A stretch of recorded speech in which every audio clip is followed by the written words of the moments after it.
Hi hello friends, welcome back to my YouTube channel. ಸ್ನೇಹಿತರೆ, ಕಂಪ್ಯೂಟರ್ಗೆ ಸಂಬಂಧಪಟ್ಟಂತೆ ಕ್ವಶನ್ಸ್ಗಳನ್ನ ನೋಡ್ತಾ ಹೋಗೋಣ. ಸೊ ಮೈನಾಗಿ ಕಂಪ್ಯೂಟರ್ ಬೇಸಿಕ್ ಏನು ಗಣಕಯಂತ್ರದ ಪರಿಚಯ, ಇಂಟ್ರೊಡಕ್ಷನ್ ಆಫ್ ಕಂಪ್ಯೂಟರ್ ಅಥವಾ ಇಂಟ್ರೊಡಕ್ಷನ್ ಟು ಕಂಪ್ಯೂಟರ್. ಸೊ ಇದ್ರ ಬಗ್ಗೆ ಇವತ್ತಿನ ಕ್ಲಾಸಸ್ಸಲ್ಲಿ ನೋಡ್ತಾ ಹೋಗೋಣ. ಸೊ ಫಸ್ಟ್ ಕ್ವಶನ್ ನೋಡ್ತಾ ಹೋದರೆ, ಕಂಪ್ಯೂಟರ್ ಎಂಬ ಪದವು ಯಾವ ಲ್ಯಾಟಿನ್ ಪದದಿಂದ ಬಂದಿದೆ? ಅದು ಲೆಕ್ಕ ಹಾಕು ಅಥವಾ ಲೆಕ್ಕ ಮಾಡು ಎಂಬ ಅರ್ಥವನ್ನು ನೀಡುತ್ತದೆ ಅಂತ ಕೊಟ್ಟಿದ್ದಾರೆ.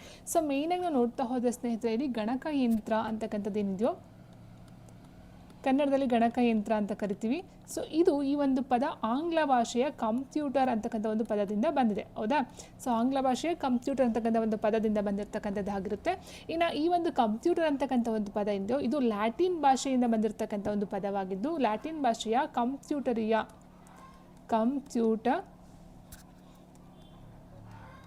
ಅಂತಕ್ಕಂಥ ಒಂದು ಪದದಿಂದ ಬಂದಿರತಕ್ಕಂಥದ್ದು ಆಗಿರುತ್ತೆ. ಇಲ್ಲಿ ಕಂಪ್ಯೂಟರಸ್ ಬರಲ್ಲ, ಅಂಡರಸ್ ಅಲ್ಲ. ಆಪ್ಷನ್ ಎ ಕಂಪ್ಯೂಟರ್ ಅಥವಾ ಈ ಒಂದು ನೋಡಿ ಮೇಯ್ನಾಗಿ ಕಂಪ್ಯೂಟರ್ ಅಂತಕ್ಕಂಥ ಒಂದು ಪದದಿಂದ ಬಂದಿರತಕ್ಕಂಥದ್ದು ಆಗಿರುತ್ತೆ. ಸೊ ಇಲ್ಲಿ ಆನ್ಸರ್ ಆಪ್ಷನ್ ಎ ಆಗಿರುತ್ತೆ, ಕಂಪ್ಯೂಟರ್ ಅಂತಕ್ಕಂಥದ್ದು. ಸೊ ಈ ಒಂದು ಕಂಪ್ಯೂಟರ್ ಅಂದರೆ ಕಂಪ್ಯೂಟ್ ಅಂತ ಅರ್ಥ ಬರುತ್ತೆ. ಅಂದರೆ ಕಂಪ್ಯೂಟ್ ಅಂತ ಅಂದರೆ ಗಣನೆ ಅಥವಾ ಲೆಕ್ಕ ಮಾಡುವಂಥ ಅರ್ಥ ಬರುತ್ತೆ ಕಂಪ್ಯೂಟ್ ಅಂತ ಹೇಳಿದರೆ.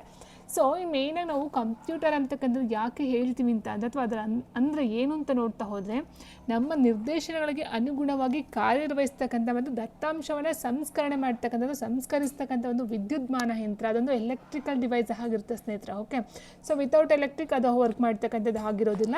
ಇದೊಂದು ನಮ್ಮ ಒಂದು ನಿರ್ದೇಶನಕ್ಕೆ ಅನುಗುಣವಾಗಿ ಕೆಲಸವನ್ನು ಮಾಡ್ತಕ್ಕಂಥದ್ದು ಮತ್ತು ದತ್ತಾಂಶಗಳನ್ನು ಶೇಖರಣೆ ಮಾಡ್ತಕ್ಕಂಥ ಸಂಸ್ಕರಿಸ್ತಕ್ಕಂಥ ಒಂದು ವಿದ್ಯುನ್ಮಾನ ಯಂತ್ರವನ್ನು ನಾವು ಕಂಪ್ಯೂಟರ್ ಅಂತ ಕರಿತಾ ಹೋಗ್ತೀವಿ. ಮೇಯ್ನಾಗಿ ಕಂಪ್ಯೂಟರ್ ಅಂತ ಅಂದರೆ ಕಂಪ್ಯೂಟ್ ಅಂತ ಅರ್ಥ ಬರುತ್ತೆ. ಕಂಪ್ಯೂಟ್ ಅಂತ ಅಂದರೆ ಗಣನೆ ಅಥವಾ ಲೆಕ್ಕಾಚಾರ ಮಾಡು, ಲೆಕ್ಕ ಹಾಕು ಅಂತಕ್ಕಂಥ ಅರ್ಥದಲ್ಲಿ ಬರ್ತಕ್ಕಂಥದ್ದು ಆಗಿರುತ್ತೆ ಸ್ನೇಹಿತರೆ. ಆ್ಯಂಡ್ ನೆಕ್ಸ್ಟ್ ಎರಡನೇ ಪ್ರಶ್ನೆ ಈ ರೀತಿದೆ, ಕಂಪ್ಯೂಟರ್ಗಳ ಮೊದಲ ತಲೆಮಾರಿನಲ್ಲಿ ಪ್ರಮುಖವಾಗಿ ಬಳಸಲಾದ ವಿದ್ಯುನ್ಮಾನ ಘಟಕ ಯಾವುದು ಅಂತ ಕೇಳಿದರೆ, ಟ್ರಾನ್ಸಿಸ್ಟರ್, ನಿರ್ವಾತ ನಳಿಕೆಗಳು ಅಥವಾ ನಿರ್ವಾತ ಕೊಳವೆಗಳು, integrated circuit, microprocessor. So ಮೇಯ್ನಾಗಿ ನೋಡ್ತಾ ಹೋದರೆ 5ನೇ ಒಂದು ಜನರೇಷನ್ ನೋಡ್ತಾ ಹೋಗ್ತೀವಿ. 5 ಜನರೇಷನ್ ಮೇಯ್ನಾಗಿ ಈ ಒಂದು ಫಸ್ಟ್ ಜನರೇಷನ್ ಅಂತಕ್ಕಂಥದ್ದು ಏನಿದೆಯೋ ಇಲ್ಲ ನೋಡ್ತಾ ಹೋಗ್ದಾಗ ನಿರ್ವಾತ ಕೊಳವೆಗಳಂತ ಹೇಳ್ತಾ ಹೋಗ್ತೀವಿ. ಆಪ್ಷನ್ ಬಿ ನಿರ್ವಾತ ಕೊಳವೆಗಳು ಬರ್ತಾ ಹೋಗುತ್ತೆ.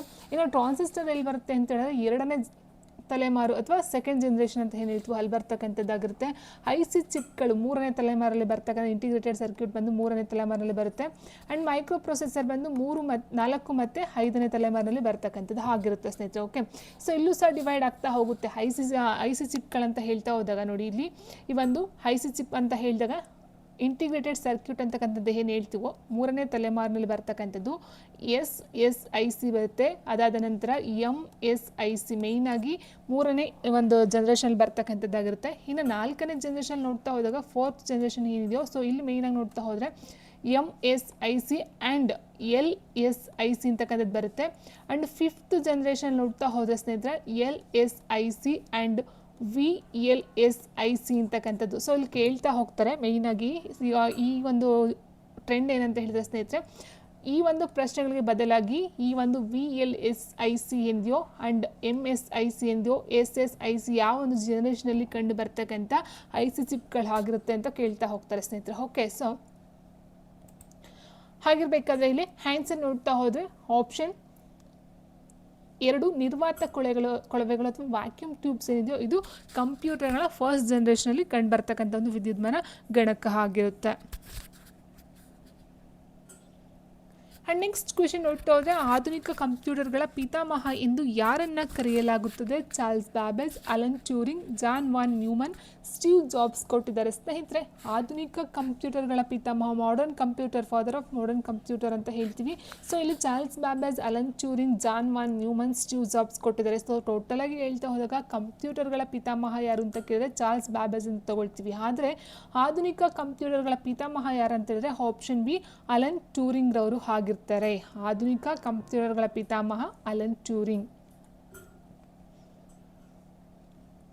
ಆ್ಯಂಡ್ ಮುಂದಿನ ಪ್ರಶ್ನೆ ನೋಡ್ತಾ ಹೋದರೆ, ಅನಾಲಿಟಿಕಲ್ ಎಂಜಿನ್ ಅಥವಾ ವಿಶ್ಲೇಷಣಾ ಯಂತ್ರ ಎಂಬ ಯಾಂತ್ರಿಕ ಕಂಪ್ಯೂಟರ್ನ ವಿನ್ಯಾಸಗೊಳಿಸಿದವರು ಯಾರು? ನೋಡಿ ಸ್ನೇಹಿತರೆ, ಇಲ್ಲಿ ಏನಾಗುತ್ತೆ, ನಾನು ಆಲ್ರೆಡಿ ಹೇಳ್ದಾಗೆ ಈ ಒಂದು ಕಂಪ್ಯೂಟರ್ನ ಪಿತಾಮಹ ಅಂತ ಹೇಳ್ತಾ ಹೋಗ್ತೀವಿ. ಯಾರನ್ನ? ಚಾರ್ಲ್ಸ್ ಬ್ಯಾಬೇಜ್ನ. ಸೊ ಯಾಕೆ ಅಂತ ಹೇಳಿದ್ರೆ ಇವ್ರು ಏನು ಮಾಡ್ತಾ ಹೋಗ್ತಾರೆ, ಫಸ್ಟ್ಗೆ 1822 1822ರಲ್ಲಿ ಏನು ಮಾಡ್ತಾರೆ, ಈ ಒಬ್ಬ ಮ್ಯಾಥಮೆಟಿಷಿಯನ್ ಆಗಿ Charles Babbage developed steam driven calculation ಮಷೀನನ್ನು ಕಂಡುಹಿಡಿತಾರೆ. Steam driven calculating machine. Okay, first ಇದನ್ನು ಕಂಡುಹಿಡಿತಾರೆ. ಇದು ತುಂಬಾ ದೊಡ್ಡದಾಗಿರುತ್ತೆ ಸೈಜು. ಎಷ್ಟು ದೊಡ್ಡದಾಗಿರುತ್ತೆ, ಒಂದು ರೂಮ್ ಅಷ್ಟು ಅದಕ್ಕಿಂತ ದೊಡ್ಡದಾಗಿರ್ತಕ್ಕಂಥದ್ದು ಆಗಿರುತ್ತೆ. ಸೊ ಅದಾದ ನಂತರ ಏನು ಮಾಡ್ತಾರೆ, 1833ರಲ್ಲಿ ಸ್ನೇಹಿತರೆ invented machine called analytical engine ಅಥವಾ ವಿಶ್ಲೇಷಣಾ ಯಂತ್ರ ಅಂತ ಏನು ಹೇಳ್ತೀವೋ 1833ರಲ್ಲಿ ಕಂಡುಹಿಡ್ತಾರೆ. So first ever working model of a mechanical computer. ಇದು ಫಸ್ಟ್ಗೆ ಈ ಒಂದು ಮೆಕ್ಯಾನಿಕಲ್ ಕಂಪ್ಯೂಟರ್ ಆಗಿ ವರ್ಕ್ ಮಾಡ್ತಕ್ಕಂಥ ಒಂದು ಮಾಡೆಲ್ ಆಗಿ ತಯಾರು ಮಾಡ್ತಾ ಹೋಗ್ತಾರೆ. ಸೊ ಹಾಗಾಗಿ ಏನಾಗುತ್ತೆ, ಇದು ಇವರನ್ನು ಚಾರ್ಲ್ಸ್ ಬ್ಯಾಬೇಜ್ನ ಫಾದರ್ ಆಫ್ ಕಂಪ್ಯೂಟರ್ ಅಥವಾ ಯಾಂತ್ರಿಕ ಕಂಪ್ಯೂಟರ್ ಅನ್ನೋದಕ್ಕಿಂತ ಹೆಚ್ಚಾಗಿ ಗಣಕಯಂತ್ರದ ಪಿತಾಮಹ ಅಂತ ಕರಿತಾ ಹೋಗ್ತಾರೆ ಚಾರ್ಲ್ಸ್ ಬ್ಯಾಬೇಜ್ನ. ಯಾಕೆ ಅಂತಂದರೆ 1833ರಲ್ಲಿ ಈ ಒಂದು ಅನಾಲಿಟಿಕ್ ಎಂಜಿನ್ ಅಥವಾ ವಿಶ್ಲೇಷಣಾ ಯಂತ್ರ ಅಂತಕ್ಕಂಥ ಏನು ಇದನ್ನು ಕಂಡಿರ್ತಕ್ಕಂಥದ್ದು ಆಗಿರುತ್ತೆ. ಓಕೆ, ಸೊ ಹಾಗಾಗಿ ಇವರನ್ನು ಯಾಂತ್ರಿಕ ಕಂಪ್ಯೂಟರ್ ಅಥವಾ ಕಂಪ್ಯೂಟರ್ನ ಪಿತಾಮಹ ಅಂತ ಕರಿತಾ ಹೋಗ್ತೀವಿ. ಆ್ಯಂಡ್ ನೆಕ್ಸ್ಟ್ ಕಂಪ್ಯೂಟರ್ಗಳ ವಿಕಾಸದಲ್ಲಿ ENIAC electronic numerical integrator and computer ಎಂಬುದು ಯಾವ ತಲೆಮಾರಿನ ಕಂಪ್ಯೂಟರ್ಗೆ ಸೇರಿದೆ? ಸೊ ನಾನು ಆಲ್ರೆಡಿ ಹೇಳಿದಾಗೆ ಸ್ನೇಹಿತರೆ, ನಿಮಗೆ first generation, second generation, third, fourth, fifth ಅಂತ ಹೇಳ್ತಾ ಹೋದಾಗ ಡೈರೆಕ್ಟಾಗಿ ನಿಮಗೆ ವ್ಯಾಕ್ಯೂಮ್ ಟ್ಯೂಬ್ಸ್ ಟ್ರಾನ್ಸಿಸ್ಟರ್ ಕೇಳೋದು ತುಂಬ ರೇರ್ ಇತ್ತೀಚಿನ ದಿನಗಳಲ್ಲಿ ನೋಡ್ತಾ ಹೋದಾಗೆ. ಸೊ ಆ ಒಂದು ತಲೆಮಾರಿಗೆ ಸಂಬಂಧಪಟ್ಟಂಥ ಕಂಪ್ಯೂಟರ್ಗಳು ಏನು ಬಳಕೆಗೆ ಬರ್ತಾವೋ ಸ್ನೇಹಿತರೆ, ಸೊ ಅಂಥದ್ದನ್ನ ಇತ್ತೀಚಿನ ದಿನಗಳಲ್ಲಿ ಕ್ವಶನ್ಸ್ಗಳನ್ನ ಕೇಳ್ತಾ ಹೋಗ್ತಾ ಇದ್ದಾರೆ.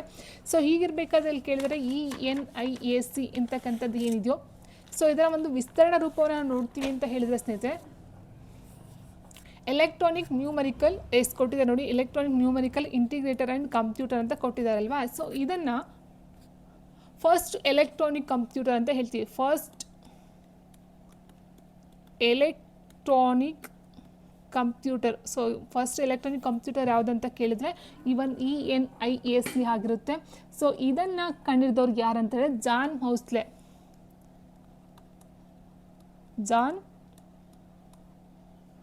ಮೌಸ್ಲೆ ಮತ್ತು ಪ್ರೆಸ್ಪರ್ ಎಕಾರ್ಟ್ ಅಂತ ಹೇಳ್ತೀವಿ. ಪ್ರೆಸ್ಪರ್ ಎಕಾರ್ಟ್. ಓಕೆ, ಸೊ ಇವರಿಬ್ಬರು ಸೇರಿಕೊಂಡು ENIC ಅಂತಕ್ಕಂಥದ್ದು ದ ಫಸ್ಟ್ ಎಲೆಕ್ಟ್ರಾನಿಕ್ ಕಂಪ್ಯೂಟರನ್ನು ಕಂಡುಹಿಡಿತಾರೆ. ಸೊ ಇದು ಓವರ್ ಆಲ್ 18,000 ವ್ಯಾಕ್ಯೂಮ್ಸ್ಗಳನ್ನು ಹೊಂದಿರತಕ್ಕಂಥದ್ದು ಆಗಿರುತ್ತೆ.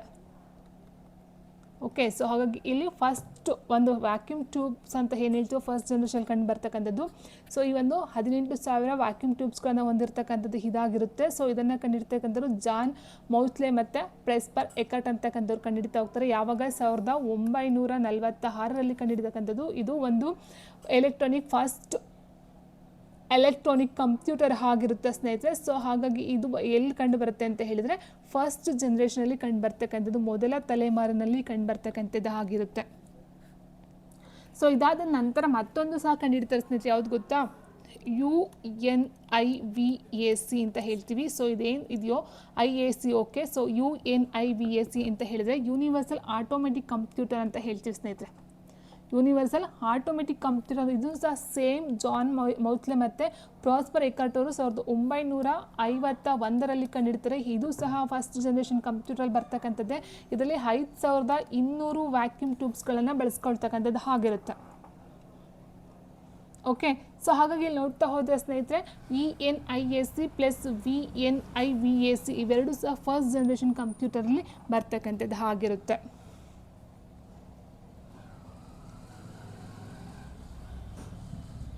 ನೆಕ್ಸ್ಟ್ ಕಂಪ್ಯೂಟರ್ ಒಂದು ಎಲೆಕ್ಟ್ರಾನಿಕ್ ಯಂತ್ರವಾಗಿದ್ದು ನಿರ್ದಿಷ್ಟ ಸೂಚನೆಗಳ ಆಧಾರದ ಮೇಲೆ ದತ್ತಾಂಶವನ್ನು ಪ್ರಕ್ರಿಯೆಗೊಳಿಸುತ್ತದೆ. ಈ ವ್ಯಾಖ್ಯಾನದಲ್ಲಿ ದತ್ತಾಂಶವನ್ನು ಸ್ವೀಕರಿಸುವ ಮತ್ತು ಪ್ರಕ್ರಿಯೆಗೊಳಿಸುವ ಪ್ರಮುಖ ಭಾಗವನ್ನು ಏನೆಂದು ಕರೆಯಲಾಗುತ್ತದೆ?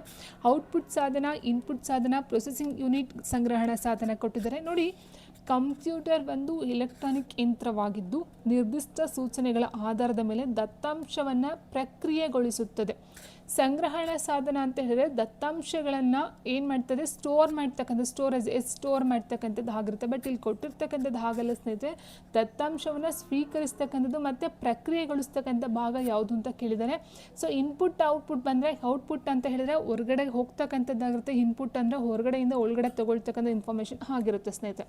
ಆಯಿತಾ. ಇನ್ನು ಸಂಗ್ರಹಣ ಸಾಧನ ಅಂದರೆ ಇರ್ತಕ್ಕಂಥ ದತ್ತಾಂಶವನ್ನು ಸ್ಟೋರ್ ಮಾಡ್ತಕ್ಕಂಥ ಸಂಗ್ರಹಣ ಸಾಧನ ಅಂತ ಕರಿತೀವಿ. ಬಟ್ ಮೇಯ್ನಾಗಿ ನೋಡ್ತಾ ಹೋದರೆ ಆಪ್ಷನ್ ಸಿ ಪ್ರೊಸೆಸಿಂಗ್ ಯೂನಿಟ್ ಅಥವಾ CPU ಅಂತ ಏನು ಹೇಳ್ತೀವೋ ಈ ಒಂದು ಸೆಂಟ್ರಲ್ ಪ್ರೊಸೆಸಿಂಗ್ ಯೂನಿಟ್ ಅಂತಕ್ಕಂಥದ್ದು ಆಗಿರುತ್ತಲ್ವಾ. ಸೊ ಇದು ಮೇಯ್ನಾಗಿ ಇದರ ಒಂದು ಕಂಟ್ರೋಲ್ ಅಥವಾ ಈ ಒಂದು ಏನಂತ ಹೇಳ್ತೀವಿ ಪ್ರಕ್ರಿಯೆಗೊಳಿಸ್ತಕ್ಕಂಥದ್ದು ಅಥವಾ ಕೆಲಸವನ್ನು ಮಾಡ್ತಕ್ಕಂಥದ್ದೇ ಮೇಯ್ನಾಗಿ ಈ ಒಂದು CPU ಆಗಿರುತ್ತೆ ಸ್ನೇಹಿತರೆ. ಸೊ ಓಕೆ, ಸೊ ಹಾಗಾಗಿ central processing unit, central processing unit ಅಂತ ಹೇಳ್ತೀವಿ. ಕೇಂದ್ರೀಯ ಸಂಸ್ಕರಣಾಂಗ ಅಂತಕ್ಕಂಥದ್ದು. ಸೊ ಮೇಯ್ನಾಗಿ ಇದರಲ್ಲೂ ಸಹ 3 ಬರುತ್ತೆ. ಯಾವುದಾದ್ರು ಅಂತ ಹೇಳಿದ್ರೆ CU ಬರುತ್ತೆ, CU ಆ್ಯಂಡ್ ALU ಆ್ಯಂಡ್ ಮೇಯ್ನಾಗಿ MU. ಈ 3 ಬರ್ತಕ್ಕಂಥದ್ದು ಈ ಒಂದು ಸೆಂಟ್ರಲ್ ಪ್ರೊಸೆಸಿಂಗ್ ಯೂನಿಟ್ ಅಡಿಯಲ್ಲೇ ಬರ್ತಕ್ಕಂಥದ್ದಾಗಿರುತ್ತೆ. ಆ್ಯಂಡ್ ಈ ಒಂದು CPU ಮೇಯ್ನಾಗಿ ಗಣಕಯಂತ್ರದ ಮೆದುಳು ಅಥವಾ ಗಣಕಯಂತ್ರದ ಹೃದಯ ಅಂತ ಹೇಳ್ತೀವಿ. ಯಾಕಂತಂದರೆ ಗಣಕಯಂತ್ರ ಕೆಲಸ ಮಾಡಬೇಕು ಅಂದರೆ ಮೇಯ್ನಾಗಿ ಈ ಒಂದು CPU ವರ್ಕ್ ಮಾಡಲೇಬೇಕಾಗಿರುತ್ತೆ. ಆ್ಯಂಡ್ ನೆಕ್ಸ್ಟ್ ಇಂಟಿಗ್ರೇಟೆಡ್ ಸರ್ಕ್ಯೂಟ್ಗಳ ಬಳಕೆಯು ಯಾವ ತಲೆಮಾರಿನ ಕಂಪ್ಯೂಟರ್ಗಳ ಪ್ರಮುಖ ಲಕ್ಷಣವಾಗಿದೆ? 2ನೇ ತಲೆಮಾರು, 3ನೇ ತಲೆಮಾರು ಮತ್ತು 4ನೇ ತಲೆಮಾರು ಮತ್ತು 5ನೇ ತಲೆಮಾರು ಅಂತ ಕೊಟ್ಟಿದ್ದಾರೆ ಸ್ನೇಹಿತರೆ. ಇಲ್ಲಿ ಇಂಟಿಗ್ರೇಟೆಡ್ ಸರ್ಕ್ಯೂಟ್ ಅಂತಕ್ಕಂಥದ್ದು ಏನಿದೆ, ಸೊ ನಾವು ಆಲ್ರೆಡಿ ನೋಡಿದ ಫಸ್ಟ್ ಬರ್ತಕ್ಕಂಥದ್ದು ವ್ಯಾಕ್ಯೂಮ್ ಟ್ಯೂಬ್ಸ್ ಆಗಿರುತ್ತೆ. ಸೆಕೆಂಡ್ ಜನರೇಷನ್ ಅಂತ ಹೇಳಿದಾಗ ಈ ಒಂದು ಟ್ರಾನ್ಸಿಸ್ಟರ್ಗಳು ಬರ್ತಕ್ಕಂಥದ್ದಾಗಿರುತ್ತೆ. ಆ್ಯಂಡ್ ನಾವು 4 ಮತ್ತು 5ನ ನೋಡ್ತಾ ಹೋದಾಗ ಈ ಒಂದು ಮೈಕ್ರೋ ಪ್ರೊಸೆಸರ್ನ ನೋಡ್ತಾ ಹೋಗ್ತೀವಿ ಸ್ನೇಹಿತರೆ. ಸೊ IC ಚಿಪ್ಗಳಂತಕ್ಕಂಥದ್ದು ಏನಿದೆ ಇದು 3ನೇ ತಲೆಮಾರಿನಲ್ಲಿ ಕಂಡುಬರ್ತಕ್ಕಂಥದ್ದು ಆಗಿರುತ್ತೆ. ಹೌದಾ. ಸೊ ಥರ್ಡ್ ಜನ್ರೇಷನ್ ಯಾವಾಗ ಅಂತಂದರೆ 1960 ಅಂತ ಹೇಳ್ತೀವಿ ಅಂದರೆ ಅದರ ಆ ಒಂದು ಆಸ್ಪಾಸಲ್ಲಿ ಬರ್ತಕ್ಕಂಥದ್ದು ಆಗಿರುತ್ತೆ. ಸೊ ಮೇಯ್ನಾಗಿ ಇಲ್ಲಿ ಇಂಟಿಗ್ರೇಟೆಡ್ ಸರ್ಕ್ಯೂಟ್ಗಳು ಕಂಡು ಬರ್ತಕ್ಕಂಥದ್ದಾಗಿದೆ. ಸೊ ಇಲ್ಲೇನಾಗುತ್ತೆ ಅಂತಂದರೆ ಸ್ಮಾಲರ್ ಸೈಜಲ್ಲಿ ನೋಡ್ತಾ ಹೋಗ್ತೀವಿ. ಸೊ ಫಸ್ಟ್ ಜನ್ರೇಷನ್ ತುಂಬ ದೊಡ್ಡದು, ಅದಾದ ನಂತರ ಸೆಕೆಂಡ್ ಜನ್ರೇಷನ್ ಸ್ವಲ್ಪ ಚಿಕ್ಕದು, ಆ್ಯಂಡ್ ಥರ್ಡ್ ಜನ್ರೇಷನ್ ಅದಕ್ಕಿಂತ ಸ್ಮಾಲಾಗಿ ನೋಡ್ತಕ್ಕಂಥದ್ದು ಆಗಿರುತ್ತೆ. ಆಯಿತಾ. ಸೊ ಹೀಗಿರಬೇಕಾದ್ರೆ ಇಲ್ಲಿ IC ಚಿಪ್ಗಳು ಮೇಯ್ನಾಗಿ ನೋಡ್ತಾ ಹೋಗ್ತೀವಿ ಥರ್ಡ್ ಜನ್ರೇಷನಲ್ಲಿ.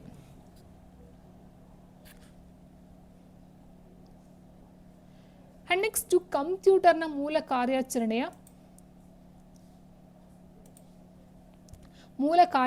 ಪ್ರಕ್ರಿಯೆಯಲ್ಲಿ ಪ್ರೊಸೆಸಿಂಗ್ ಎಂದರೆ ಏನು? ಕಂಪ್ಯೂಟರ್ನ ಮೂಲ ಕಾರ್ಯಾಚರಣೆ ಪ್ರಕ್ರಿಯೆಯಲ್ಲಿ ಪ್ರೊಸೆಸಿಂಗ್ ಎಂದರೆ ಏನು? ದತ್ತಾಂಶವನ್ನು ಕಂಪ್ಯೂಟರ್ಗೆ ಸೇರಿಸುವುದು, ದತ್ತಾಂಶವನ್ನು ಸಂಗ್ರಹಿಸುವುದು, ದತ್ತಾಂಶವನ್ನು ಸೂಚನೆಗಳ ಆಧಾರದ ಮೇಲೆ ಅರ್ಥಪೂರ್ಣ ಮಾಹಿತಿಯಾಗಿ ಪರಿವರ್ತಿಸುವುದು, ಪ್ರೊಸೆಸ್ ಮಾಡಿದ ಮಾಹಿತಿಯನ್ನು ಪ್ರದರ್ಶಿಸುವುದು. ನೋಡಿ ಸ್ನೇಹಿತರೆ, ಪ್ರೊಸೆಸಿಂಗ್ ಅಂತ ಹೇಳಿದ್ರೆ ಈ ಒಂದು ದತ್ತಾಂಶವನ್ನು ಸೂಚನೆಗಳ ಆಧಾರದ ಮೇಲೆ ಅರ್ಥಪೂರ್ಣ ಮಾಹಿತಿಯಾಗಿ ಪರಿವರ್ತಿಸ್ತಕ್ಕಂಥದ್ದು ನಾವು ಪ್ರೊಸೆಸಿಂಗ್ ಅಂತ ಕರಿತೀವಿ. ಓಕೆ, ಪ್ರೊಸೆಸಿಂಗ್ ಅಂತಕ್ಕಂಥದ್ದು ದತ್ತಾಂಶವನ್ನು ಸೂಚನೆಗಳ ಏನು ನಾವು ಇನ್ಸ್ಟ್ರಕ್ಷನ್ ಕೊಡ್ತಾ ಹೋಗ್ತೀವಿ, ಸೊ ಅದರ ಆಧಾರದ ಮೇಲೆ ಅರ್ಥಪೂರ್ಣ ಮಾಹಿತಿಯಾಗಿ ಪರಿವರ್ತಿಸ್ತಕ್ಕಂಥದ್ದು ನಾವು ಇಲ್ಲಿ ಪ್ರೊಸೆಸಿಂಗ್ ಅಂತಕ್ಕಂಥದ್ದು ಆಗುತ್ತೆ. ಸೊ ಪ್ರೊಸೆಸಿಂಗ್ ಮೇಯ್ನಾಗಿ CPU ಮಾಡ್ತಕ್ಕಂಥದ್ದು. ಆ್ಯಂಡ್ ನೆಕ್ಸ್ಟ್ 9ನೇ ಪ್ರಶ್ನೆ, ಅಂಕಗಣಿತ ಮತ್ತು ತರ್ಕ ಕ್ರಿಯೆಗಳನ್ನು ನಿರ್ವಹಿಸುವ ಪ್ರೊಸೆಸರ್ನ ಭಾಗ ಯಾವುದು? ನಾವು ALU ಅಂತ ಹೇಳ್ತೀವಿ ಸ್ನೇಹಿತರೆ. ALU arithmetical and logical unit ಅಂತ ಹೇಳ್ತೀವಿ. ಸೊ ಮೇಯ್ನಾಗಿ ಇದು ಈ ಒಂದು CPU ಕೆಲಸ ಮಾಡ್ತಕ್ಕಂಥದ್ದು ಮೇಯ್ನಾಗಿ CU ಬರುತ್ತೆ, ಕಂಟ್ರೋಲ್ ಯೂನಿಟ್, ಆ್ಯಂಡ್ ALU ಬರುತ್ತೆ, ಆ್ಯಂಡ್ MU ಮೆಮೊರಿ ಯೂನಿಟ್ ಬರುತ್ತೆ. ಈ 3 ಇಲ್ಲದೇ CPU ವರ್ಕ್ ಮಾಡೋದಕ್ಕೆ ಸಾಧ್ಯ ಇಲ್ಲ. ಸೊ ಹೀಗಿರಬೇಕಾದ್ರೆ ಅಂಕಗಣಿತ ಮೀನ್ಸ್ ಅರ್ಥಮೆಟಿಕ್, ಲಾಜಿಕಲ್ ತರ್ಕ ಯೂನಿಟ್. ಸೊ ಇದನ್ನು ನಿರ್ವಹಿಸ್ತಕ್ಕಂಥದ್ದು ಯಾವುದು ಅಂತ ಹೇಳಿದ್ರೆ option C arithmetic logic unit ಅಂತಕ್ಕಂಥದ್ದು ಆಗಿರುತ್ತೆ. ಇನ್ನು ಮೆಮೊರಿ ಯೂನಿಟ್ ಎಲ್ಲ ಏನಕ್ಕೆ ಬರುತ್ತೆ ಅಂತ ಹೇಳಿದ್ರೆ ಈ ಒಂದು ಮೆಮೊರಿ, ಈ ಒಂದು ಸ್ಟೋರೇಜ್ ಅಂತ ಏನು ಹೇಳ್ತೀವೋ ರ್ಯಾಮ್ ಆಗಿರ್ಬೋದು. ಸೊ ಯೂನಿಟ್ ಅಂದರೆ ಇಟ್ ಮೀನ್ಸ್ ಸ್ಮರಣಾಂಗ ಮೆಮೊರಿಗೆ ಬರ್ತಕ್ಕಂಥದ್ದು. ಓಕೆ, ಇನ್ನು ನೆಕ್ಸ್ಟ್ ಕೊಟ್ಟಿದ್ದಾರೆ ಕಂಟ್ರೋಲ್ ಯೂನಿಟ್ ಅಂತ ಅಂದರೆ ಈ ಒಂದು ಏನು ಗಣಕಯಂತ್ರ ಇರುತ್ತೋ ಸೊ ಅದನ್ನು ಮೇಯ್ನಾಗಿ ಅದರ ಒಂದು ಕಚ್ಚಾ ದತ್ತಾಂಶವನ್ನು ಸಂಸ್ಕರಿಸ್ತಕ್ಕಂಥ ಮಾಹಿತಿಯನ್ನು ಮತ್ತು ಫಲಿತಾಂಶಗಳನ್ನು ಸ್ಮರಣೆಯಲ್ಲಿ ಇಟ್ಕೊಳ್ತಕ್ಕಂಥದ್ದನ್ನು ನೋಡ್ತಾ ಹೋಗ್ತೀವಿ. ಸೊ ಹೀಗಿರಬೇಕಾದ್ರೆ ಟೋಟಲಾಗಿ ನೋಡ್ತಾ ಹೋದರೆ ಸ್ನೇಹಿತರಲ್ಲಿ ಕಂಟ್ರೋಲ್ ಯೂನಿಟ್ ಬಂದು ಕಂಪ್ಯೂಟರನ್ನು ಕಂಟ್ರೋಲ್ ಮಾಡ್ತಕ್ಕಂಥದ್ದು ಅಥವಾ ನಿರ್ವಹಿಸ್ತಕ್ಕಂಥದ್ದು ಕಂಟ್ರೋಲ್ ಯೂನಿಟ್ ಆಗಿರುತ್ತೆ.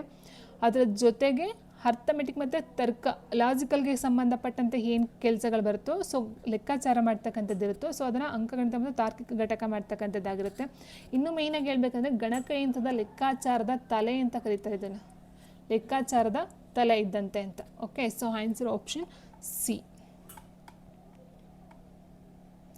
ನೆಕ್ಸ್ಟ್ ಮೈಕ್ರೋ ಪ್ರೊಸೆಸರನ್ನು ಬಳಸಿದ ಕಂಪ್ಯೂಟರ್ಗಳ ತಲೆಮಾರು ಯಾವುದು? ನೋಡಿ ಇಲ್ಲಿ ಮೈಕ್ರೋ ಪ್ರೊಸೆಸರನ್ನು ಬಳಸಿದ ಕಂಪ್ಯೂಟರ್ಗಳ ತಲೆಮಾರು ಮೇಯ್ನಾಗಿ ನೋಡ್ತಾ ಹೋದ ಸ್ನೇಹಿತರೆ 4th ಆ್ಯಂಡ್ 5th ಜನರೇಷನ್ ಎರಡೂ ಬರುತ್ತೆ. ಬಟ್ ಫಸ್ಟ್ ಬರ್ತಕ್ಕಂಥದ್ದು 4ನೇ ತಲೆಮಾರಿನಲ್ಲಿ ಮೇಯ್ನಾಗಿ ಬಳಸ್ತಾ ಹೋಗ್ತಾರೆ. ಅದಾದ ನಂತರ ಅದು ಕಂಟಿನ್ಯೂಟಿ ತೊಗೊಳ್ತಾ ಹೋಗುತ್ತೆ. ಆಯಿತಾ? ಸೊ ಹೀಗಿರ್ಬೇಕಾದ್ರೆ 4th ಜನರೇಷನ್ ಯಾವಾಗ ಬರುತ್ತೆ? 1970 ಎಸ್ ಅಂತ ಹೇಳ್ತೀವಿ. ಆ ಒಂದು ಇದರಲ್ಲಿ ಬರ್ತಕ್ಕಂಥದ್ದು ಆಗಿರುತ್ತೆ. ಸೊ ಇಲ್ಲಿ ಮೇಯ್ನಾಗಿ ಯಾವ್ದು ಬರುತ್ತೆ? ವೆರಿ ಲಾರ್ಜ್ ಸ್ಕೇಲ್ ಇಂಟಿಗ್ರೇಟೆಡ್ಸ್ ಅಂತ ಹೇಳ್ತೀವಿ. VLSI, very large scale integration. ಇಲ್ಲಿ ಈ ಒಂದು ಇದರಲ್ಲಿ ಬರ್ತಕ್ಕಂಥದ್ದು ಆಗಿರುತ್ತೆ. ಅಂದರೆ ಸ್ನೇಹಿತರೆ ಇಲ್ಲಿ 1000 ಆಫ್ ಟ್ರಾನ್ಸಿಸ್ಟರ್ ಎಲ್ಲಿ ಬರುತ್ತೆ ಹೇಳಿ? ಎರಡನೇ ಒಂದು ತಲೆಮಾರು ಬರುತ್ತೆ ಟ್ರಾನ್ಸಿಸ್ಟರ್. ಈ 1,000 ಟ್ರಾನ್ಸಿಸ್ಟರ ಬದಲಾಗಿ ಒಂದು ಸಿಂಗಲ್ ಚಿಪ್ಪನ್ನು ಯೂಸ್ ಮಾಡ್ತಕ್ಕಂಥದ್ದು ಮೈಕ್ರೋ ಪ್ರೊಸೆಸರ್ನಲ್ಲಿ. ಸೊ ಅದನ್ನು ನಾವು ಮೈಕ್ರೋ ಪ್ರೊಸೆಸರ್ ಅಂತ ಕರಿತಾ ಹೋಗ್ತೀವಿ. ಅಂದರೆ 1,000 ಟ್ರಾನ್ಸಿಸ್ಟರ್ಗಳ ಬಳಕೆ ಮಾಡಬೇಕಾಗಿರ್ತಕ್ಕಂಥ ಜಾಗದಲ್ಲಿ ಕೇವಲ ಈ ಒಂದು ಮೈಕ್ರೋ ಪ್ರೊಸೆಸರ್ ಚಿಪ್ಪನ್ನು ಅಳವಡಿಸಿದ್ರೆ ಅಷ್ಟು ಕಂಪ್ಲೀಟ್ ಕೆಲಸ ಮಾಡ್ತಕ್ಕಂಥದ್ದಾಗಿತ್ತು. ಸೊ ಇದನ್ನು ಮೊಟ್ಟ ಮೊದಲ ಬಾರಿಗೆ ಈ ಒಂದು IBM ಅಂತಕ್ಕಂಥದ್ದು ರಿಲೀಸ್ ಮಾಡುತ್ತೆ.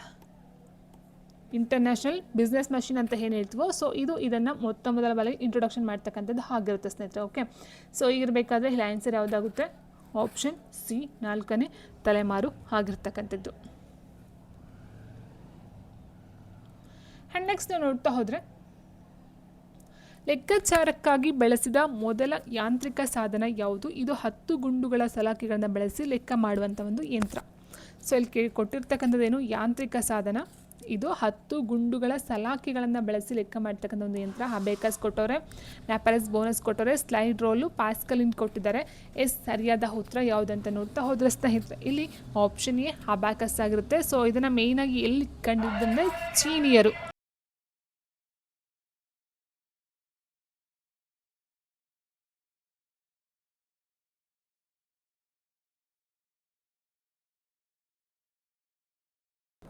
ಇದನ್ನು ಮೊಟ್ಟ ಮೊದಲ ಬಾರಿಗೆ ಕಂಡುಹಿಡಿತಕ್ಕಂಥದ್ದು ಆಗಿರುತ್ತೆ. ಆ್ಯಂಡ್ ಮುಂದಿನ ಪ್ರಶ್ನೆ ನೋಡ್ತಾ ಹೋದರೆ, ಕಂಪ್ಯೂಟರ್ನ ಮೆಮೊರಿಯನ್ನು ಸಾಮಾನ್ಯವಾಗಿ ಏನೆಂದು ಕರೆಯಲಾಗುತ್ತದೆ? ರ್ಯಾಮ್ ಮತ್ತು ರಾಮ್ ಕೊಟ್ಟಿದ್ದಾರೆ. RAM ರ್ಯಾಂಡಮ್ ಆಕ್ಸೆಸ್ ಮೆಮೊರಿ ಅಂತ ಹೇಳ್ತೀವಿ. Ram read only memory. Random ಬರುತ್ತೆ, ಇದು ರ್ಯಾಂಡಮ್ ಆಕ್ಸೆಸ್ ಮೆಮೊರಿ. ಇದು read only memory. Okay, so processor ಕೊಟ್ಟಿದ್ದಾರೆ, ಇನ್ಪುಟ್ ಸಾಧನ, ಪ್ರೊಸೆಸಿಂಗ್ ಘಟಕವನ್ನು ಕೊಟ್ಟಿದ್ದಾರೆ ಸ್ನೇಹಿತರೆ. ಸೊ ಕಂಪ್ಯೂಟರ್ನ ಮೆಮೊರಿಯನ್ನು ಸಾಮಾನ್ಯವಾಗಿ ಮೆಮೊರಿ ಯೂನಿಟಲ್ಲಿ ನೋಡ್ತಾ ಹೋಗ್ತೀವಿ. ಸೊ ಅಲ್ಲಿ ಬರ್ತಕ್ಕಂಥದ್ದು ಯಾವುದಂತ ಹೇಳಿದ್ರೆ ಇಲ್ಲಿ ರ್ಯಾಮ್ ಮತ್ತು ರಾಮ್ ಆಗಿರುತ್ತೆ. ನೆಕ್ಸ್ಟ್ 19ನೇ ಶತಮಾನದಲ್ಲಿ ಬ್ರಿಟಿಷ್ ಗಣಿತಜ್ಞ ಮತ್ತು ಸಂಶೋಧಕರಾದ ಲೇಡಿ ಅಡಾ ಲಾವೆಲೆಸ್ ಅವರನ್ನು ಏನೆಂದು ಕರೆಯಲಾಗುತ್ತದೆ? Lady Ada ಲಾವೆಲೆಸ್. ಸೊ ನೋಡಿ ಸ್ನೇಹಿತರೆ, ಇಲ್ಲಿ ಮೊದಲ ಕಂಪ್ಯೂಟರ್ ಪ್ರೋಗ್ರಾಮ್, ಮೊದಲ ಆಪರೇಟಿಂಗ್ ಸಿಸ್ಟಮ್ ಆ್ಯಂಡ್ ಮೊದಲ ಯಾಂತ್ರಿಕ ಕಂಪ್ಯೂಟರ್ ತಯಾರಕರು, ಮೊದಲ ಕಂಪ್ಯೂಟರ್ ವೈರಸ್ಸನ್ನು ಕಂಡುಹಿಡಿದವರು.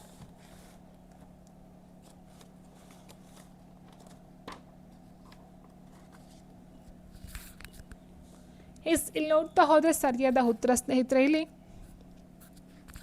ಮೊದಲ ಆಪರೇಟಿಂಗ್ ಸಿಸ್ಟಮ್ ಅಂತ ಏನು ಹೇಳ್ತೀವೋ, ಮೊದಲ ಆಪರೇಟಿಂಗ್ ಸಿಸ್ಟಮ್ ಡೆವಲಪರ್ ಅಂತ ಹೇಳ್ತೀವಿ. ಸೊ ಮೇಯ್ನಾಗಿ ಹೇಳ್ತಾ ಹೋದ ಸ್ನೇಹಿತರೆ ಆಪ್ಷನ್ ಬಿ ಆಗಿರುತ್ತೆ. ಓಕೆ, ಅಡಾ ಲಾವೆಲೆಸ್ ಇವರನ್ನು ಏನೆಂದು ಕರೆಯಲಾಗುತ್ತೆ? ನೋಡಿ, ಚಾರ್ಲ್ಸ್ ಬ್ಯಾಬೇಜ್ ಏನು ಮಾಡ್ತಾರೆ? ಅನಾಲಿಟಿಕ್ ಎಂಜಿನನ್ನು ಫಸ್ಟ್ಗೆ ಇಂಟ್ರೊಡ್ಯೂಸ್ ಮಾಡ್ತಾರೆ ಸ್ನೇಹಿತರೆ. ಸೊ ಅನಾಲಿಟಿಕ್ ಎಂಜಿನಲ್ಲಿ 0 ಮತ್ತು 1 ಬಳಸ್ಕೊಂಡು ಈ ಒಂದು ಮಷೀನು ಲೆಕ್ಕಾಚಾರವನ್ನು ಮಾಡ್ತಕ್ಕಂಥದ್ದು ಆಗಿತ್ತು. ಯಾರು ಇದನ್ನು ಕಂಡುಹಿಡಿತಾರೆ ಅಂತ ಹೇಳಿದ್ರೆ 0 ಮತ್ತು 1 first person to introduce the concept was Lady Ada Lovelace. ಅಂದರೆ ಈ ಒಂದು ದ್ವಿಮಾನ ಪದ್ಧತಿ ಅಂತ ಏನು ಮಷೀನ್ ಯೂಸ್ ಮಾಡ್ತಿದ್ದೋ 0 ಮತ್ತು 1, ಇದನ್ನು ಇಂಟ್ರೊಡ್ಯೂಸ್ ಮಾಡಿಸಿದ್ದೆ ಈ ಒಂದು ಲೇಡಿ ಅಡಾ ಲಾವೆಲೆಸ್ ರವರು. Since she was the first to introduce the concept of programming, she is known as the first computer programmer. Option A ಮೊದಲ ಕಂಪ್ಯೂಟರ್ ಪ್ರೋಗ್ರಾಮರ್ ಅಂತ ಕರಿತಾ ಹೋಗ್ತಾರೆ ಲೇಡಿ ಅಡಾ ಲಾವೆಲೆಸ್ ರವರನ್ನು. ಅರ್ಥ ಆಯ್ತಾ? ಸೊ ಇಲ್ಲಿ ಆಪರೇಟಿಂಗ್ ಸಿಸ್ಟಮ್ ಅಲ್ಲ, ಯಾಂತ್ರಿಕ ಕಂಪ್ಯೂಟರ್ ತಯಾರಿಕರಲ್ಲ, ಮೊದಲ ಕಂಪ್ಯೂಟರ್ ವೈರಸ್ ಕಂಡುಹಿಡಿದವರಲ್ಲ. ಸೊ ಇಲ್ಲಿ ಆನ್ಸರ್ ಆಪ್ಷನ್ ಎ, ಮೊದಲ computer programmer. First computer programmer ಯಾರಂತಾರೆ? Lady Ada Lovelace. ಯಾಕಂತಂದರೆ ಅವರು ಇಂಟ್ರೊಡ್ಯೂಸ್ ದ ಫಸ್ಟ್ ಈ ಒಂದು ಕಾನ್ಸೆಪ್ಟ್ ಆಫ್ ಪ್ರೋಗ್ರಾಮಿಂಗ್ ಬಗ್ಗೆ ಕಾನ್ಸೆಪ್ಟ್ನ ಇವರು ಫಸ್ಟ್ ಇಂಟ್ರೊಡ್ಯೂಸ್ ಮಾಡ್ತಾ ಹೋಗ್ತಾರೆ. ಅದರ ಜೊತೆಗೆ ಈ ಒಂದು 0 ಮತ್ತು 1 ಏನಿದೆಯೋ ಈ ಒಂದು ಏನು ಲ್ಯಾಂಗ್ವೇಜ್ ಯೂಸ್ ಮಾಡ್ತಕ್ಕಂಥದ್ದು ಆಗಿರುತ್ತೋ, 0 ಮತ್ತು 1 ಬೈನರಿ ವಿಮಾನ ಪದ್ಧತಿ ಅಂತ ಏನಿತ್ತು, ಸೊ ಅದನ್ನು ಇಂಟ್ರೊಡ್ಯೂಸ್ ಮಾಡ್ತಕ್ಕಂಥದ್ದು ಸಹ ಈ ಒಂದು ಲೇಡಿ ಅಡಾ ಲವ್ಲೆಸ್ರೇ ಆಗಿರ್ತಾರೆ ಸ್ನೇಹಿತರು. ಸೊ ಹಾಗಾಗಿ ಆನ್ಸರ್ ಆಪ್ಷನ್ ಎ ಆಗಿರುತ್ತೆ. ಆ್ಯಂಡ್ ನೆಕ್ಸ್ಟ್ ಕ್ವೆಶನ್ ನೋಡ್ತಾ ಹೋದರೆ,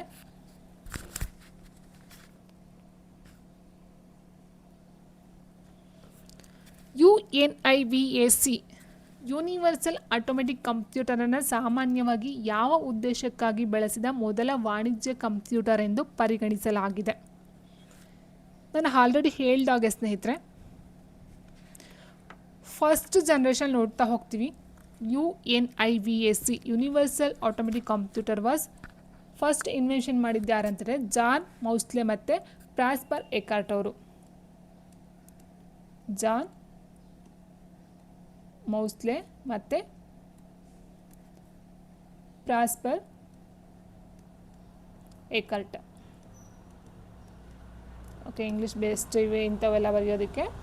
ಸೊ ಇವರು ಮೊಟ್ಟ ಮೊದಲ ಬಾರಿಗೆ 1951ರಲ್ಲಿ ಇಂಟ್ರೊಡ್ಯೂಸ್ ಮಾಡ್ತಾ ಹೋಗ್ತಾರೆ. ಸೊ ಇದು ಮೇಯ್ನಾಗಿ ಏನಕ್ಕೆ ಯೂಸ್ ಮಾಡ್ತಾರೆ ಅಂತ ಹೇಳಿದ್ರೆ, ಸೊ ಇಲ್ಲಿ ನಾನು ಆಲ್ರೆಡಿ ಹೇಳಿದಾಗೆ ಮೊದಲ ವಾಣಿಜ್ಯ ಕಂಪ್ಯೂಟರ್ ಎಂದು ಪರಿಗಣಿಸಲಾಗಿರೋದ್ರಿಂದ, ಸೊ ಇದು ಮೇಯ್ನಾಗಿ ಏನಕ್ಕೆ ಬರುತ್ತೆ? ವ್ಯವಹಾರ ಮತ್ತು ನಾಗರಿಕ ಉದ್ದೇಶಗಳಿಗಾಗಿ ಬರ್ತಕ್ಕಂಥದ್ದು. ಮಿಲಿಟರಿ ರಹಸ್ಯ ಬರಲ್ಲ, ವೈಯಕ್ತಿಕ ಕಂಪ್ಯೂಟರ್ ಅಲ್ಲ ಸ್ನೇಹಿತರೆ. ಇದು ವೈಜ್ಞಾನಿಕ ವಾಣಿಜ್ಯಕ್ಕೋಸ್ಕರ ಬಳಸ್ಕೊಳ್ತಕ್ಕಂಥದ್ದಾಗಿರೋದ್ರಿಂದ ವ್ಯವಹಾರಕ್ಕೆ ಬರುತ್ತೆ. ಆಪ್ಷನ್ ಬಿ, ವ್ಯವಹಾರ ಮತ್ತು ನಾಗರಿಕ ಉದ್ದೇಶಗಳಿಗೆ ಬರ್ತಕ್ಕಂಥದ್ದು. ವೆರಿ ಎಕ್ಸ್ಪೆನ್ಸಿವ್ ಆಗಿರುತ್ತೆ, ಹೈ ಮತ್ತು ತುಂಬಾ ಲಾರ್ಜ್ ಒಂದು ಇದು ಸಹ ಇರುತ್ತೆ. ಮೇಡಪ್ ಆಫ್ ವ್ಯಾಕ್ಯೂಮ್ ಟ್ಯೂಬ್ಸಿಂದ ಮಾಡಿರ್ತಕ್ಕಂಥದ್ದು. ಸೊ ಫಸ್ಟ್ ಜನರೇಷನಲ್ಲಿ ಬರ್ತಕ್ಕಂಥದ್ದು. ಇನ್ನು ಕಂಪ್ಯೂಟರ್ನ ಇತಿಹಾಸದಲ್ಲಿ ಮ್ಯಾಕ್ಇಂಟೋಶ್ ಕಂಪ್ಯೂಟರನ್ನು ಪರಿಚಯಿಸಿದ ಕಂಪನಿ ಯಾವುದು? Microsoft, IBM, apple, HP. ಕಂಪ್ಯೂಟರ್ನ ಇತಿಹಾಸದಲ್ಲಿ ಮ್ಯಾಕ್ಇಂಟೋಶ್ ಕಂಪ್ಯೂಟರನ್ನು ಪರಿಚಯಿಸಿದ ಕಂಪನಿ ಯಾವುದಂತ ಹೇಳಿದ್ರೆ ಆಪ್ಷನ್ ಸಿ, ಆ್ಯಪಲ್ ಆಗಿರುತ್ತೆ.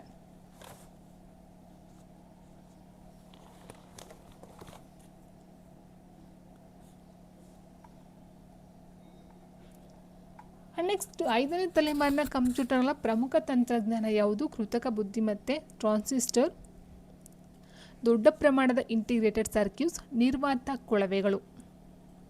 5ನೇ ತಲೆಮಾರು ಅಂತ ಹೇಳ್ತಾ ಹೋದಾಗ ಸ್ನೇಹಿತರೆ, ಪ್ರೆಸೆಂಟ್ ಏನಿದೆಯೋ ಸೊ ಇದನ್ನು 5ನೇ ತಲೆಮಾರು ಅಂತ ಹೇಳ್ತಾ ಹೋಗ್ತೀವಿ. ಆರ್ಟಿಫಿಷಿಯಲ್ ಇಂಟೆಲಿಜೆನ್ಸ್, ಕೃತಕ ಬುದ್ಧಿಮತ್ತೆ ಅಂತಕ್ಕಂಥದ್ದು ಇದರಲ್ಲಿ ಮೇಯ್ನಾಗಿ ನೋಡ್ತಾ ಹೋಗ್ತೀವಿ ಸ್ನೇಹಿತರೆ. ಸೊ ಇಲ್ಲಿ ನಾನು ಏನು ಮಾಡಬಹುದು? ಆರ್ಟಿಫಿಷಿಯಲ್ ಇಂಟೆಲಿಜೆನ್ಸ್ನ ಬಳಸ್ಕೊಳ್ತಕ್ಕಂಥದ್ದಾಗಿರ್ಬೋದು. ಆ್ಯಂಡ್ ಮೇಯ್ನಾಗಿ ಸೈಜ್ನ ಕಮ್ಮಿ ಮಾಡ್ತಕ್ಕಂಥದ್ದು, ಕಾಸ್ಟು, ಸ್ಪೀಡು, ಪರ್ಫಾರ್ಮೆನ್ಸು, ಇದೆಲ್ಲ ಫೀಚರ್ಸ್ ನಾವು ನೋಡ್ತಾ ಹೋಗ್ತೀವಿ. ಆ್ಯಂಡ್ ನೆಕ್ಸ್ಟ್ ಸ್ನೇಹಿತರೆ, ಮೇಯ್ನಾಗಿ 5th ಜನರೇಷನ್ ಬರ್ತಕ್ಕಂಥದ್ದು ಈ ಒಂದು AI ಆಗಿರುತ್ತೆ.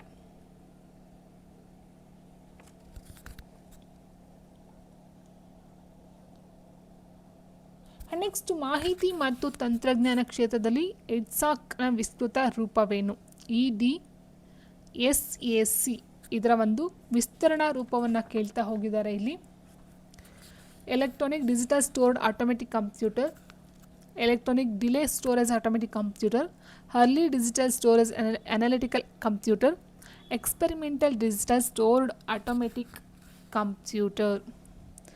ಸರಿಯಾದ ಉತ್ತರ ಸ್ನೇಹಿತರೆ electronic delay storage automatic computer ಅಂತಕ್ಕಂಥದ್ದು EDSACನ ಒಂದು ವಿಸ್ತರಣಾ ರೂಪ ಆಗಿರುತ್ತೆ.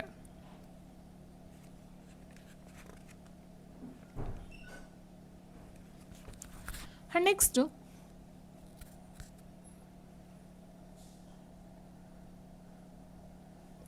ದತ್ತಾಂಶ ಮತ್ತು ಪ್ರೋಗ್ರಾಮ್ಗಳನ್ನು ಮೆಮೊರಿಯಲ್ಲಿ ಸಂಗ್ರಹಿಸುವ ಪರಿಕಲ್ಪನೆಯನ್ನು ನೀಡಿದವರು ಯಾರು?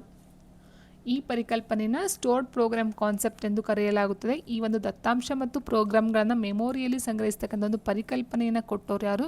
Charles Babbage, John von Neumann, George Boole, Alan Turing. ಸರಿಯಾದ ಉತ್ತರ ಸ್ನೇಹಿತರೆ option B, John von Neumann ಅಂತಕ್ಕಂಥವ್ರು ಈ ಒಂದು ಕಲ್ಪನೆಯನ್ನು ಅಥವಾ ಈ ಒಂದು ಮಾಹಿತಿಯನ್ನು ಅಥವಾ ಈ ಒಂದು ಪರಿಕಲ್ಪನೆಯನ್ನು ಕೊಟ್ಟಂತಹ ಒಬ್ಬ ವ್ಯಕ್ತಿ ಆಗಿರ್ತಾರೆ. ಆ್ಯಂಡ್ ನೆಕ್ಸ್ಟ್ ನೋಡ್ತಾ ಹೋದರೆ ಡಿಜಿಟಲ್ ಕಂಪ್ಯೂಟರ್ಗಳು ಯಾವ ರೂಪದಲ್ಲಿ ದತ್ತಾಂಶವನ್ನು ಪ್ರಕ್ರಿಯೆಗೊಳಿಸುತ್ತವೆ? ಅನಲಾಗ್ ಸಂಕೇತಗಳು, ಬೈನರಿ ಅಕ್ಷರಗಳು, ಬಣ್ಣಗಳ ಸಂಕೇತಗಳು, ಕಂಪನಗಳು. ಡಿಜಿಟಲ್ ಕಂಪ್ಯೂಟರ್ಗಳು ಯಾವ ರೂಪದಲ್ಲಿ ದತ್ತಾಂಶವನ್ನು ಪ್ರಕ್ರಿಯೆಗೊಳಿಸುತ್ತವೆ?